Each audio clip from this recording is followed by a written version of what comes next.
ஓ okay, நீ relax ஆகு, நான் ஃப்ரெஷ் ஆயிட்டு வரேன். ஓகே.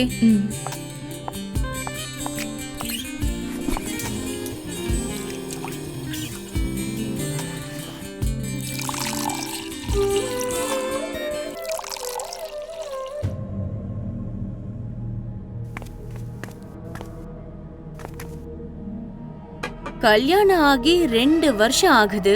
ஆனா ஒரு வேலை இல்ல, பொண்டாட்டிய பாத்துக்கணும்னு ரெஸ்பான்சிபிலிட்டி கூட இல்ல. உன்னோட வைஃப் பெரிய கம்பெனிக்கு மேனேஜர். ஆனா நீ ஒரு வீடு கூட இல்லாத பிச்சைக்காரன். என்னைக்குமே ஒரு ஏழையோட கோபம் அவனையே தான் பாதிக்கும். ஸோ இந்த மாதிரி நேரத்தில் ஹரிஷ், பேசாம அமைதியாக கடந்து போறது தான் நல்லது.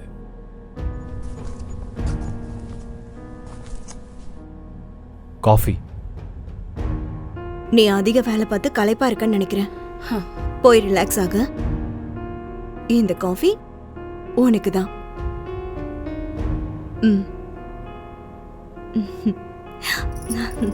என்று சந்தனா சொன்னதும் சில நொடிகள் அவளை பார்த்துவிட்டு தனது அறைக்கு சென்றான் ஹரிஷ்.